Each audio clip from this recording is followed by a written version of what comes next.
నమస్తే.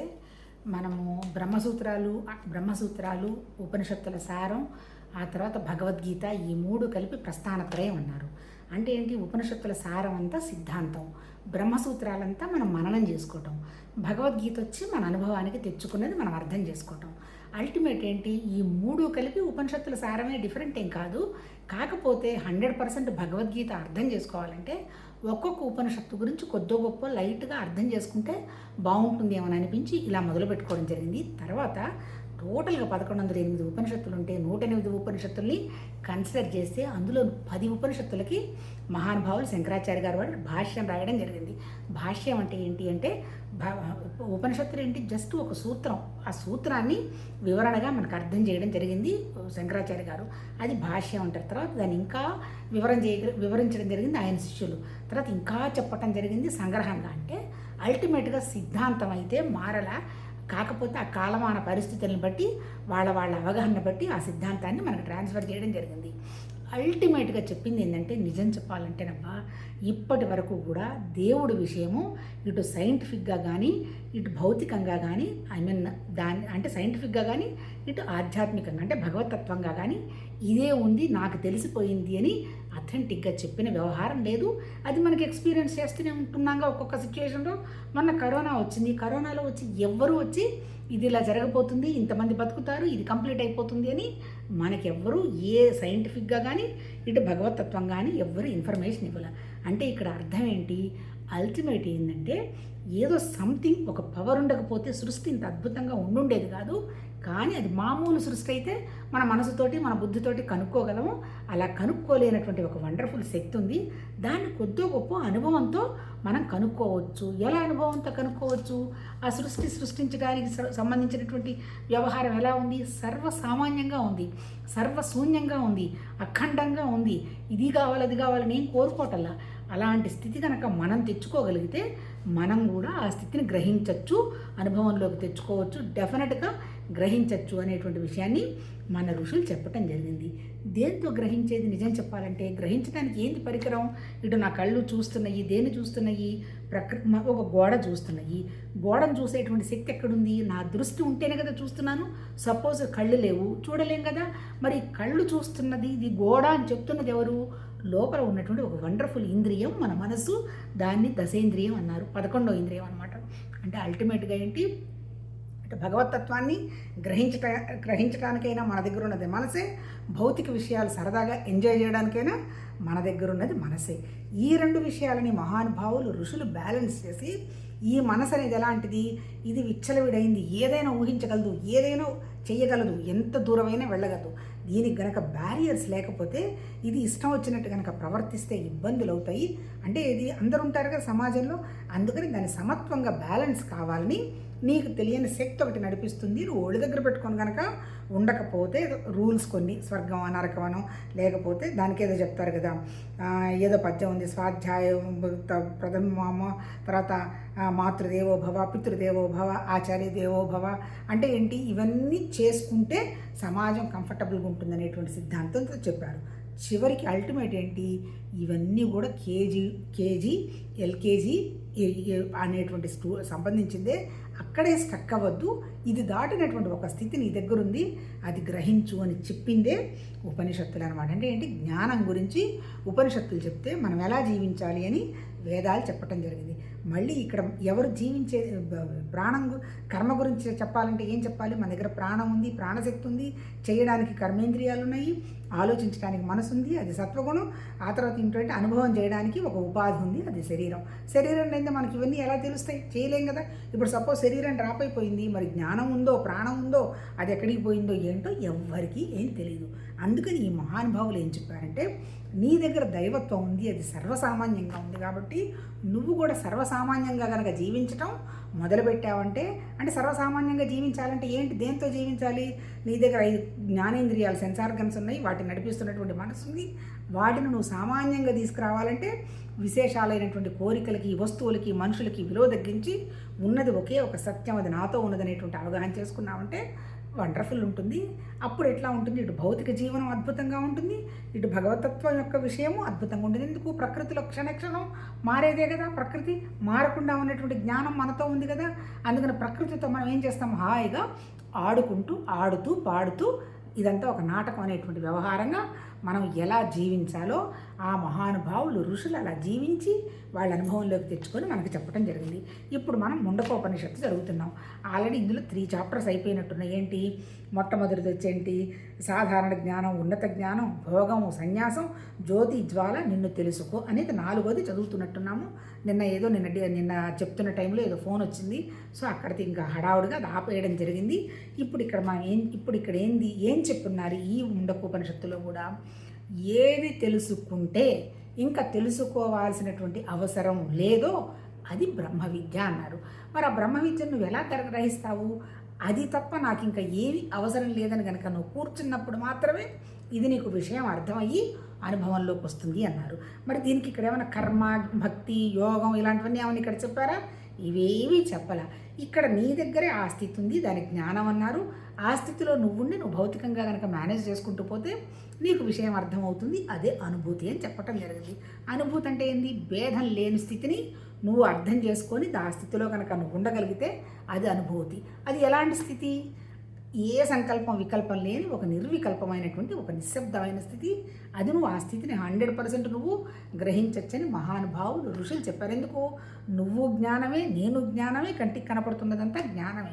జ్ఞానం అంటే చైతన్యం, ఆత్మ, రకరకాల పేర్లు పెట్టారు తప్ప అర్థమైతే మన కంటికి కనపడకుండా ఉన్నదొకటి, కనపడుతున్నది ఒకటి. ఒక్కసారి ఇందులో ఈ ముండకోపనిషత్తులో 6 చాప్టర్స్ రాశారు. ఈ 6 చాప్టర్స్ ఆల్రెడీ మనం 3వ 4వ చదువుకున్నాము. మళ్ళీ ఇంకొకసారి మొదలుపెట్టి కంటిన్యూ చేద్దాం. శాంతి మంత్రం చెప్పాడు. ఏంటి శాంతి మంత్రం, నా కళ్ళు, నా ముక్కు, నా చెవులు అన్నీ కూడా మంచి విషయాలు చూడాలి, మంచి మాట్లాడాలి, నేను సత్యతత్వం విషయం నాకు అవగాహన అయిందాక నా అవయవాలు, నా మనస్సు అన్నీ కూడా శక్తివంతంగా ఉండాలి నాయన మహానుభావాన్ని కోరుకుంటూ మొదలుపెట్టాడు. రెండోది ఏంటి, ఫస్ట్ చాప్టర్ ఏంటి, సాధారణ జ్ఞానం, ఉన్నత జ్ఞానం. ఉన్నత జ్ఞానం అంటే ఏంటి, అది మనం ఇప్పుడు మాట్లాడుకున్నాం కదా. దాన్నే ఆత్మ అన్నారు, తర్వాత చైతన్యం అన్నారు, అబ్సల్యూట్ అన్నారు, ఇన్ఫినిట్ అన్నారు, భూమ అన్నారు. అత్యద్భుతంగా ఉన్నటువంటి కదలకుండా ఉండి మన మన జ్ఞానేంద్రియాలతో కనుక్కోలేకుండా ఉండేటువంటి ఒక అత్యున్నతమైనటువంటి శక్తి, అది అద్భుత జ్ఞానం. సాధారణ జ్ఞానం అంటే నీ కంటికి కనపడుతున్నటువంటి అన్ని విశేషాలు, ఈ విశేషాలతోటి ఉంటూ సత్యమైనటువంటి జ్ఞానం గ్రహించగలగాలి. ఏంటది, అందులో నుంచే అన్నీ వచ్చాయి. నేల, నీళ్లు, అగ్ని, వాయువు, ఆకాశం, మన మనస్సు, మన బుద్ధి, మన చిత్తం, మన అహంకారం, కంటికి కనపడుతున్నది జీవ చైతన్యం, చెట్లు, చామలు, కొండలు, గుట్టలు, సూర్యుడు, చంద్రుడు. అది రానిది, అది మేనిఫెస్ట్ చేయని ఏరియాలో లేదు. కాబట్టి నువ్వు ఇప్పుడేంటి, నీ దగ్గర ఉన్నటువంటి ఆ జ్ఞానం సర్వత్రా ఉందనేటువంటి ఒక ఏకాత్మ భావనతోటి, సర్వాత్మ భావనతోటి, సూక్ష్మాతి సూక్ష్మంగా ఉన్నటువంటి భగవతత్వ స్థితి కూడా అదేనని గ్రహించి ఆ స్థితిలో కనుక నువ్వు ఉన్నావు అంటే అదే నువ్వనేటువంటి విషయం నీకు అవగాహన వస్తుంది అని ఫస్ట్ చాప్టర్ చెప్పి, రెండోది ఏంటి, భోగం, సన్యాసం. సన్యాసం అంటే ఏంటి, ఏమీ లేకుండా ఉండేటువంటిది, మానసికంగా ఉన్నటువంటి తగిలించుకున్న అన్ని భావాలు, అన్ని కోరికలు అవన్నీ కనుక వదిలించుకోదలుచుకుంటే సన్యాసం. మరి ఆ స్థితికి రావాలంటే భోగం అంటే ఏంటి, కర్మ, యజ్ఞాలు, యాగాలు, ఆ తర్వాత పూజలు, పునస్కారాలు, తీర్థయాత్రలు, తర్వాత పుష్కరాలు, ఇవన్నీ కూడా భౌతికానికి సంబంధించినవి. అవన్నీ అయిన తర్వాత ఏమీ తెలియకుండా ఉండేటువంటి స్థితి కాకుండా ఏదో కొద్దో గొప్ప ఆ ప్రాక్టీసులు కొంత చేసిన తర్వాత ఉన్నదంతా పరమాత్మతత్వ జ్ఞానం అనేటువంటి విషయం అవగాహనకు వస్తుంది. ఎందుకు, భోగం అంటే కోరికలు నెరవేరాలిగా. కోరికలు ఇప్పుడు మనం అంతా భౌతికంగా చేసే పూజలు పునస్కారాలన్నీ ఎందుకు చేస్తున్నాం, కోరికల కోసమే కదా. ఆ కోరికలు వరవడి తగ్గిన తర్వాత, మనసు శూన్యమైన తర్వాత ఇంకా నాకేం అవసరం లేదు అన్నప్పుడు అప్పుడు సన్యాస స్థితికి రావడం జరుగుతుంది అని 2వ చాప్టరు. మూడోది ఏంటి, జ్యోతి జ్వాల. జ్యోతి జ్వాల అంటే వెలుగబ్బా. వెలుగంటే జ్ఞానం, జ్ఞానం అంటే ప్రకాశం. ఎక్కడుంది ఇదంతా, మనతోనే ఉంది. అన్మానిఫెస్ట్గా ఉన్నటువంటి భగవతత్వ చైతన్యం వల్లనే మనం మేనిఫెస్ట్ అయితే దాన్ని మనం గ్రహిస్తున్నది దేంతో గ్రహిస్తున్నాం, మన దగ్గర ఉన్నటువంటి జ్ఞానంతో, జ్యోతితోటి, జ్వాలతోటి. అంటే అల్టిమేట్ జ్యోతి జ్వాల చైతన్యం అంటే మళ్ళీ మనసేనబ్బా. మనసును శూన్యం చేశామంటే, భౌతికంగా ఎలాంటి కోరికలు గొడవ లేకుండా చేశామంటే ఆ స్థితి మనకు అందుతుంది అంటాడు. అది నిన్ను నువ్వు తెలుసుకో. ఇక్కడ ఏం చెప్తున్నాడు, నిన్ను నువ్వు తెలుసుకో అంటే ఎవరు అసలు నువ్వు, ఆ తత్వంలో నుంచే నువ్వే వచ్చావు, సర్వత్రా ఉన్నది అదేను. నువ్వు ఆ స్థితికి గ్రహించాలంటే నువ్వు చేయాల్సింది ఏంటంటే, నీ మనసును నిశ్శబ్దం చేయడానికి ధ్యానం అనేటువంటి పదాన్ని ఉపయోగించుకోవచ్చు. లేదు అంటే ఇంకా నీకు అంత స్థితి రాలేదు అంటే ప్రణవనాదం, ఓంకారాన్ని ఉపయోగించి పై భౌతిక పనులు చేసుకోవచ్చు.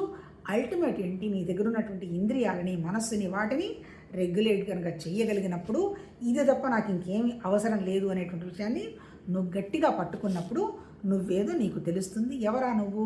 ఆ సర్వత్రా ఉన్నటువంటి పరమాత్మతత్వంలో భాగమే నువ్వని నువ్వు గ్రహించగలుగుతావు. దాన్నే సాక్షితత్వం అన్నారు. తర్వాత అంటే సాక్షితత్వం అనేదానికంటే అదే సాక్షాత్కారం, అంటే మనతో అదే ఉన్నదనేటువంటి విషయం అవగాహనకు వస్తుంది అంటాడు. తర్వాత నీడ నిజం. ఇక్కడ మళ్ళీ ఇంకేం పదం చెప్తాడు? నీడ ఎవరు, నిజం ఎవరు? నీడేంటి? ఒక చెట్టు మీద 2 పక్షులు ఉన్నాయి. 2 పక్షులు ఎవరు? ఒక పక్షి ఏం పలకకుండా హాయిగా కూర్చొని చూస్తూ ఉంటుంది. రెండో పక్షి ఏంది? తింటుంది, వెళుతుంది, తెస్తుంది, గోల గోల చేస్తుంది. ఆ 2 పక్షులు ఎవరు? నేను, నా జ్ఞానమేమో మొదటి పక్షి, అదేం పట్టించుకోదు, కానీ అది ఉంది. రెండో పక్షి ఎవరు?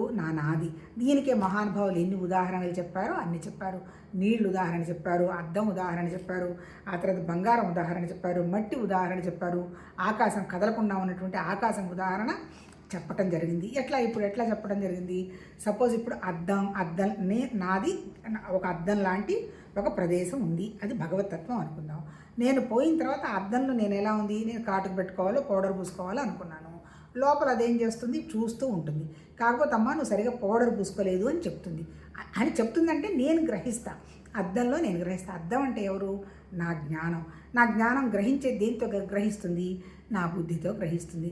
ఇప్పుడు నేను సర్వత్రా చూస్తున్నది అంటే ఏంటి? నా కళ్ళు చూస్తున్న నా కళ్ళు ఏం చెప్తున్నాయి? మనసు చెప్పినట్టు వినకుండా కళ్ళు ఊరికినే చూస్తున్నాయి, కానీ ఒక వస్తువుని చూడలేదు, ఒక మనిషిని చూడలేదు, ఒక పదార్థాన్ని చూడలేదు. అంటే దృక్కుంది, దృశ్యాన్ని పట్టించుకోవటం లేదు.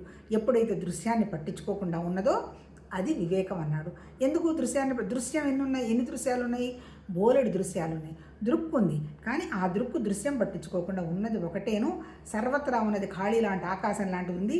ఇక్కడ పదార్థాలు లేవు, శబ్దాలు లేవు, నా చెవులకేం పోవటలేదు, నా కళ్ళకేం పోవటలేదు, నేనేం వింటలేదు, నాకే స్పర్శ లేదు. ఇది అఖండంగా ఉన్నటువంటి నా జ్ఞానమేను. ఇంద్రియాలు ఉన్నాయి కానీ వాటికి ఏమి రెస్పాన్స్ లేదు, రియాక్షన్ లేదు అని కనుక కుదురకుండా ఉన్నట్టయితే ఆ కుదురుకోని కూర్చున్నది నిజం. ఈ పరుగులు పెడుతున్నదంతా ఎవరు? అది జస్ట్ నీడ అంటే రిఫ్లెక్షను, ఆభాస అన్నాడు. అంటే ఆ భగవతత్వం అనేది కదలదు, మెదలదు, అక్కడ ఉన్నది దాంట్లో నుంచి పడ్డ రిఫ్లెక్షన్సే. అంతే కదా, అద్దం కదులుతుందా? అద్దం ముందు ఎవడు నిలబడితే వాడు కనపడతాడు. అట్లాగే ఆ అద్దం లాంటి భగవతత్వంలో ఈ బోలెడు ప్రతిబింబాలు పడ్డాయి. ఇప్పుడు మనం చేయాల్సింది ఏంటి? ఈ ప్రతిబింబాలేనివి అద్దానికి సంబంధించిన భగవతత్వం కాదు అని ఆ ప్రతిబింబంగా కనుక మనం చూడగలిగామంటే మన మనసు నిశ్చింతగా, నిశ్శబ్దంగా ఉండి మన బుద్ధి వికాసం జరిగి ఉన్నదంతా ఒకటి ఉన్నది, సర్వత్రా అదే ఉంది, సూక్ష్మాతి సూక్ష్మంగా కూడా అదే ఉంది. అదే కేంద్రం. మనం ఎంతసేపటికి ఏంటంటే ఆ సెంటర్ని దాటి పెరిఫెరీ పరిగెడుతున్నాం, సర్ఫేస్ లెవెల్లో పరిగెడుతున్నాం. ఇప్పుడు ఇదంతా సర్ఫేస్ అని చూస్తూ పెరిఫెరీ అంటే దాటి నా దగ్గరే కేంద్రం, నా దగ్గర భగవతత్వం ఉందనేటువంటి స్థితిలో మనం ఉండగలగడం, అది నీడా నిజానికి అర్థం. ఇంకా లాస్ట్ చాప్టర్ ఏంటి? భగవదానుభూతి. భగవదానుభూతి అసలు ఎట్లా పెరుగుతుంది? ఇప్పుడు భగవంతుడు ఎక్కడున్నాడు? ఇక్కడ వీళ్ళు చెప్పిన దాని ప్రకారం భగవంతుడు లేడుగా, ఓన్లీ భగవత్ తత్వం ఉంది, ఒక జ్ఞానం ఉంది. మరి ఆ అనుభూతి పొందాలంటే ఎట్లా పొందాలి? మనం నిర్వికల్పమైనటువంటి స్థితికి వస్తే మనకు ఆ కోరిక ఈ కోరిక లేకుండా, భౌతికానికి అసలు మన మనసు పరిగెట్టకపోతే, ఏ ఆలోచన చెయ్యకపోతే, ఏ పని చెయ్యకపోతే, ఏ ఫలం ఆశించకపోతే, ఇప్పుడు ఏ గాడ్జెట్టో లేకపోతే ఏ పుస్తకమో ఏ టీవీనో కూడా లేకుండా మనం ఉన్నవాళ్ళం ఉన్నట్టు కుదురుగా కూర్చొని ఆ నిశ్శబ్దాన్ని మనం వినగలగడం కనుక చేస్తే, నిశ్శబ్దాన్ని ఎట్లా వింటాం? మనకి ఇప్పటివరకు సౌండ్స్ వినడమే కదా అలవాటు. ఆ నిశ్శబ్దాన్ని మనం వినగలిగితే అది భగవదానుభూతి. అంటే దానికి ఏం చెప్పారు? పరోక్షానుభూతి, అపరోక్షానుభూతి అన్నారు, కానీ ప్రత్యక్షానుభూతి అని మన మహానుభావులు ఎక్కడా చెప్పలే. పరోక్షానుభూతి అంటే ఏంటి? నాకు నిశ్శబ్దం కావాలి, ఇంకా నాకేం అవసరం లేదు, ఆ భగవతత్వం తప్ప నాకు ఇంకా ఏం అక్కర్లేదు, ఇవి తిన్నాము ఉన్నాము ఎంత తిన్నా ఏం ఉన్నా ఇది తీరని వ్యవహారమే తప్ప ఇంత నాకు తీరింది అని చెప్పగలిగిన వాళ్ళు లేరు. అలాంటప్పుడు దీనికోసం నేను ఎందుకు తప్పన పడాలి? నాకు ఐ షుడ్ ట్రూత్ కావాలి, సత్యం కావాలి అని నేను గట్టిగా కూర్చున్నప్పుడు అప్పుడు ఏ మహానుభావుడు రాసిన పుస్తకం, ఇట్లా ఉపనిషత్తులో, లేకపోతే బ్రహ్మసూత్రాలు, భగవద్గీత, లేకపోతే వివేక చూడమని, లేకపోతే పంచదశి, యోగ వాసిష్టం, ఆ మహానుభావులు రాసినటువంటి గ్రంథాలో ఏదో మనకి అంటే వాళ్ళు చెప్పిన, మన గురువుల దగ్గరికి వెళ్తే వాళ్ళు మనకు చెప్పిందో మనం అర్థం చేసుకుంటే దాన్ని పరోక్షానుభూతి అన్నారు. ఎప్పుడైతే పరోక్షానుభూతి అనేది మనకు విషయం అర్థమైందో అప్పుడు నెక్స్ట్ స్టేజ్ ఏంది? అపరోక్షానుభూతి. అపరోక్షానుభూతి అంటే మనం చూస్తుంటాం, మనకు తెలుస్తూ ఉంటుంది ఆ స్థితి.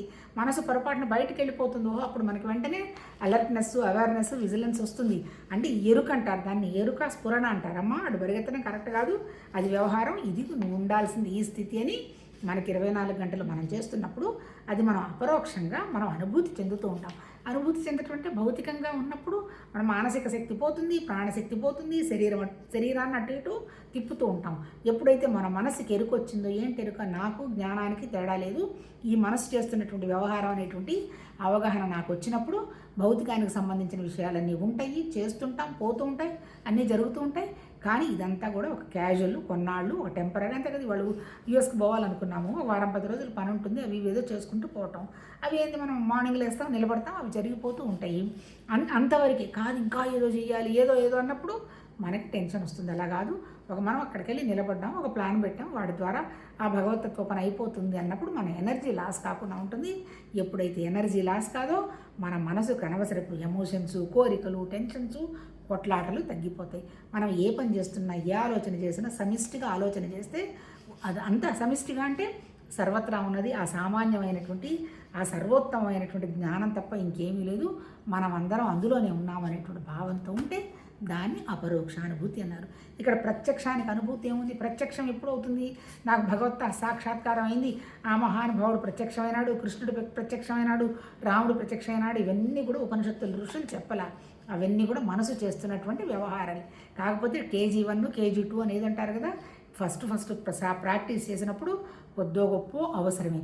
చివరికి ఇవి ఏమీ లేవు, చేసేది లేదు, చేయించుకునేది లేదు, పొందేది లేదు, పోగొట్టుకునే లేదు. ఉన్నది ఒకే ఒకటి ఉంది. దాన్నే అది ఎట్లా ఉంది? నీతోనే ఉంది, సూక్ష్మంగా ఉంది, నీతోనే ఉంది, చాలా దూరంగా ఉంది. ఎలా దూరంగా ఉంది? నువ్వు గ్రహిస్తే నీతో ఉంది, నువ్వు గ్రహించకపోతే ఎక్కడనే ఎతుకుతావు. ఏదో అంటారు, కస్తూరి జింక తన దగ్గరే ఉన్నటువంటి వాసనని పట్టించుకోకుండా వెతికి కొమ్ములతో కొట్టి చచ్చిపోయి ఊరుకుంటుంది. ఇప్పుడు మనం అర్థం చేసుకోవాల్సింది ఇక్కడ బయట చూడటానికి ఏమీ లేదమ్మా. నిన్ను నువ్వు మార్చుకుంటూ నేనే ఆ భగవతత్వం అనేటువంటి విషయంగా నువ్వు వెళ్ళగలిగావంటే నీకు విషయం ఉన్నట్టు అర్థమయ్యి ఆ అనుభూతిలో ఉంటావు. దీనికి ఎట్లా మరి అనుభూతిలో ఉండాలి? ఫస్ట్ నీ దగ్గర ఉన్నవేంటి? కోరికలు, తర్వాత నీ ఇంద్రియాలు, ఇష్టాలు, అయిష్టాలు, ఆ తర్వాత మనసు వేస్తున్నటువంటి వేషాలు, ఆ తర్వాత బుద్ధికి వివేకం, వైరాగ్యం లేకపోతే మనసు చెప్పినట్టు ఆడుకుంటూ పోవటం. బుద్ధికి వివేకం, వైరాగ్యం వస్తే ఇది కరెక్ట్ కాదని చెప్తుంది. మరి ఏది కరెక్టు? నీ దగ్గర ఉన్నటువంటి జ్ఞానంతో కరెక్టు అని నీతోనే ఉన్నదనేటువంటి విషయాన్ని నీకు అవగాహన వచ్చేట్టు చేస్తుంది. ఆ అవగాహన వచ్చినప్పుడు భౌతికంగా ఉన్న పనులన్నీ జరిగిపోతూ ఉంటాయి. అప్పుడు మనం ఆ స్థితిలో ఉంటాము. ఈ మహానుభావులు, ఉపనిషత్తుల ఋషులు కూడా భౌతికాన్ని వదలమని చెప్పలా, పని చెయ్యమని చెప్పాలి. ఇక్కడ ముండకోపనిషత్తులో కూడా సన్యాసం అంటే గుండు చేయించుకోవాలనే పద్ధతిలో డ్రెస్సులు మార్చుకొని వెళ్ళుంటారు. అది కూడా వాళ్ళు చెప్పలా. నీ మనసులో ఉన్నటువంటి అనవసరపు భావాలను త్యాగం చేయటమే సన్యాసం, అనవసరపు కోరికలను త్యాగం చేయటమే సన్యాసం. ఉండాల్సిన ఒకే ఒక స్థితి ఏంటి? భగవతత్వ స్థితి అని ముండకోపనిషత్తు కూడా చెప్పడం జరిగింది.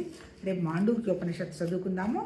ఏమైనా ఊరికి అంటే మనకి ఇందులో ఏమేమి చెప్పారు, ఏమేం భాష వాడారు అనే దానికి మనకు ఉపయోగపడుతుంది.